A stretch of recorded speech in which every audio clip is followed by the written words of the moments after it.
Hey everyone, a very warm welcome to fun learn with Deepti. आज हम लोग continue करने जा रहे हैं chapter carbon and its compound class 10th के लिए। आज पढ़ेंगे हम लोग एलोट्रॉप्स ऑफ कार्बन। तो एलोट्रॉप्स ऑफ कार्बन पढ़ने से पहले ये समझ ले कि एलोट्रॉप्स होता क्या है। What is an allotrope? Different forms of an element which has same chemical properties but different physical properties are known as allotropes। मतलब क्या हुआ इसका मतलब ये कि एक एलिमेंट है, ओके, उस एलिमेंट की केमिकल प्रॉपर्टीज़ बिल्कुल सेम होगी बट डिफरेंस क्या आएगा इनकी फिज़िकल प्रॉपर्टीज़ में, यानी कि इनकी फ़िज़िकल प्रॉपर्टीज़ डिफरेंट होगी। चलिए पढ़ते हैं कार्बन के एलोट्रॉप्स के बारे में। और इस क्लास में हम लोग केवल क्रिस्टलाइन एलोट्रॉप्स पढ़ेंगे, ठीक है, कार्बन के। सो इसमें से जो पहला है वो है डायमंड, सेकंड है ग्रेफाइट,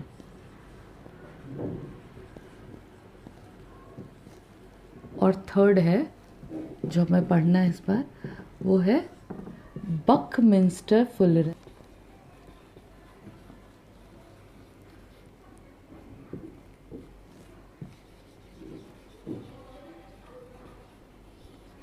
तो पहले हम लोग डिस्कस करेंगे डायमंड एंड ग्रेफाइट के बारे में, ठीक है। इनको पैरेलल में देखें, डायमंड एंड ग्रेफाइट, डायमंड और ये है ग्रेफाइट।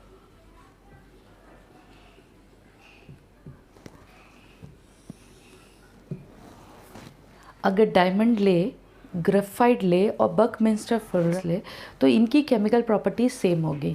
अगर डायमंड को हम लोग बर्न करते हैं तो वी विल गेट ओनली क्या, कार्बन डाइऑक्साइड।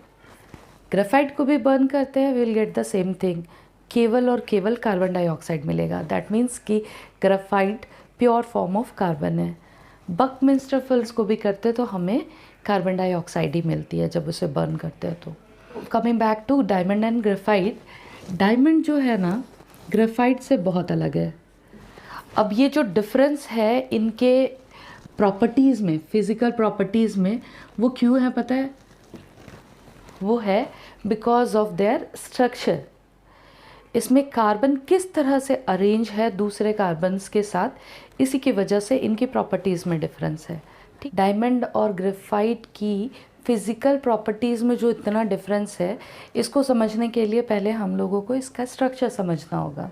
सो डायमंड का स्ट्रक्चर कैसा है?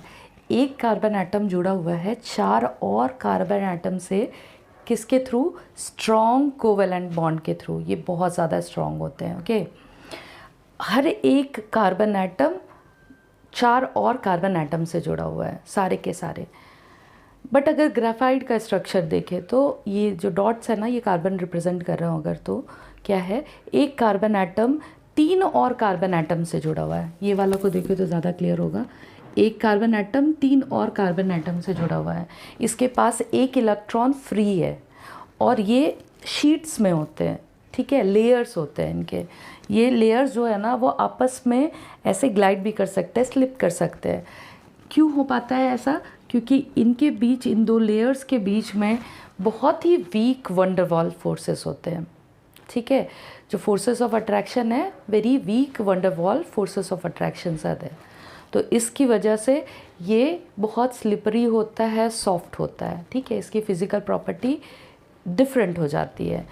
अगर डायमंड की बात करें तो डायमंड क्या होता है, ये बहुत ज़्यादा हार्ड होता है। डायमंड कैसा है? डायमंड है कलरलेस, ट्रांसपेरेंट, सब्सटेंस।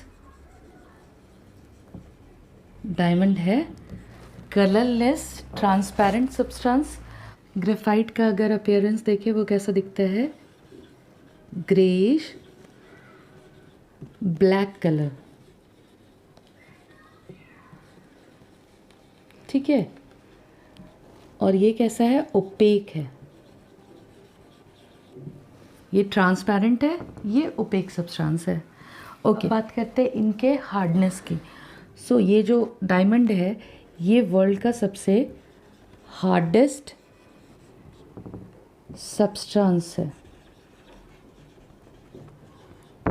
अभी तक जितने सब्सटेंस हमें पता है वो सबसे हार्डेस्ट कौन सा है? डायमंड है। बट ग्रेफाइट क्या है? ग्रेफाइट सॉफ्ट होता है, ठीक है, ये सॉफ्ट है। डायमंड हार्ड क्यों होता है?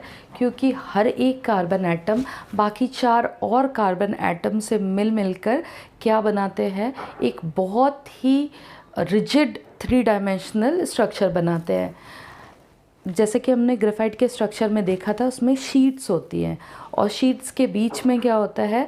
वीक वंडरवॉल फोर्सेस होते हैं। इसी की वजह से ये सॉफ्ट होता है, स्लिपरी होता है, ठीक है। थर्ड प्रॉपर्टी देखते हैं। अच्छा, ये हार्डेस्ट नोन सब्सटेंस है ना, तो इसकी मेल्टिंग पॉइंट भी क्या होगी? बहुत ज़्यादा हाई होती है, नियर अबाउट 3500 डिग्री सेल्सियस के आसपास होता है ये। ग्रेफाइट जो है वो गुड कंडक्टर ऑफ इलेक्ट्रिसिटी है, वहीं diamond bad conductor of electricity है। ये क्या है? ये है बैड कंडक्टर ऑफ इलेक्ट्रिसिटी।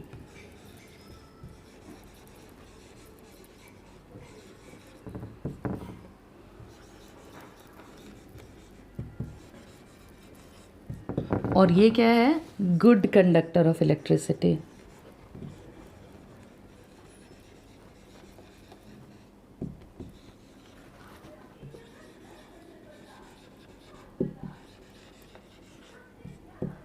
अच्छा, ये बैड कंडक्टर क्यों है?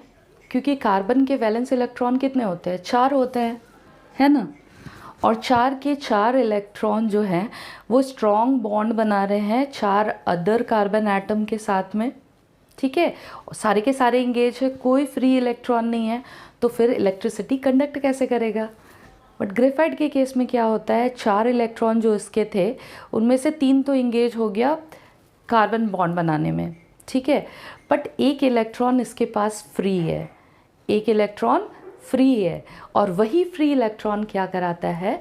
इलेक्ट्रिसिटी कंडक्ट कराता है। So graphite is a good conductor of electricity while diamond is a bad conductor of electricity. अब इनके यूजेस देख लेते हैं। क्योंकि ये बहुत शाइनी होता है, जब भी लाइट पड़ती है तो ये शाइन करता है, इसकी वजह से डायमंड यूज़ किया जाता है फॉर मेकिंग ज्वेलरी। आप सब ने देखा होगा इसकी ज्वेलरी, है ना। और ये क्योंकि बहुत हार्ड है, सो इसलिए ये कटिंग इंस्ट्रूमेंट्स में भी यूज़ होता है, कटिंग इंस्ट्रूमेंट में भी यूज़ होता है।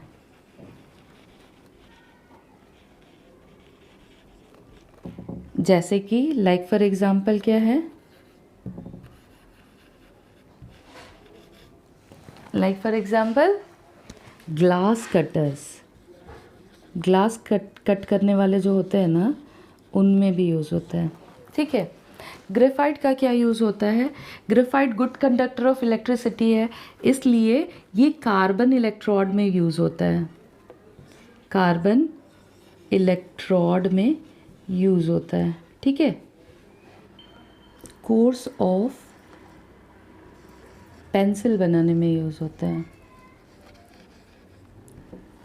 ठीक है।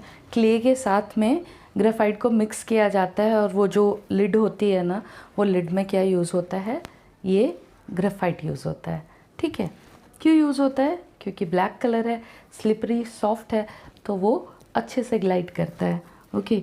सो इसको कार्बन इलेक्ट्रोड बनाने में यूज़ करते हैं, कोर्स ऑफ द पेंसिल्स में यूज़ होता है, और किस में यूज़ होता है? इसका पाउडर्ड जो फॉर्म है ना, पाउडर्ड ग्रेफाइट जो है वो यूज़ होता है, is used as lubricant.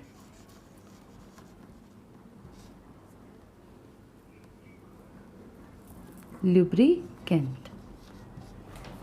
So ये सारे इन दोनों की फिज़िकल प्रॉपर्टीज़ में डिफरेंस थे, उसकी वजह से इनके यूजेस में भी डिफरेंस है। अब हम लोग पढ़ेंगे कार्बन का थर्ड एलोट्रॉप, जो कि है बकमिंस्टर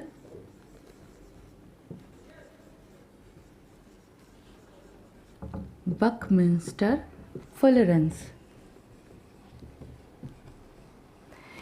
ये क्या होता है? ये होता है क्लस्टर ऑफ कार्बन एटम्स, और वो क्लस्टर कितने कार्बन एटम का होता है? 60 कार्बन एटम का। ठीक है। और ये कार्बन एटम अरेंज कैसे होते हैं? ये कार्बन एटम अरेंज्ड होते हैं पेंटागन्स में, पेंटागन्स एंड हेक्सागन्स में। 20 हेक्सागन होते हैं और 12 पेंटागन होता है। एक मॉलिक्यूल ऑफ बकमिंस्टर में कितने 12 पेंटागन्स और 20 हेक्सागन्स ऐसे अरेंज्ड होता है। ठीक है। और ये काफ़ी हद तक एक फुटबॉल के स्ट्रक्चर की तरह दिखता है, जिसमें कि पेंटागन्स एंड हेक्सागन्स होते हैं। ठीक है। सो बकमिंस्टर फुलरेंस है ना, वो डार्क सॉलिड होता है एट रूम टेम्परेचर। अगर इसके हार्डनेस की बात करें तो ये ना तो डायमंड की तरह इतना हार्ड होता है, ना तो ग्रेफाइट की तरह इतना सॉफ्ट होता है। अभी इस क्लास में हमें इतना ही पढ़ना है। आई होप आपको ये वीडियो अच्छा लगा होगा। अगर आपको ये थोड़ा सा भी अच्छा लगा तो please hit the like button, subscribe to my channel और अपने फ्रेंड्स के साथ शेयर कीजिए। Thanks for watching.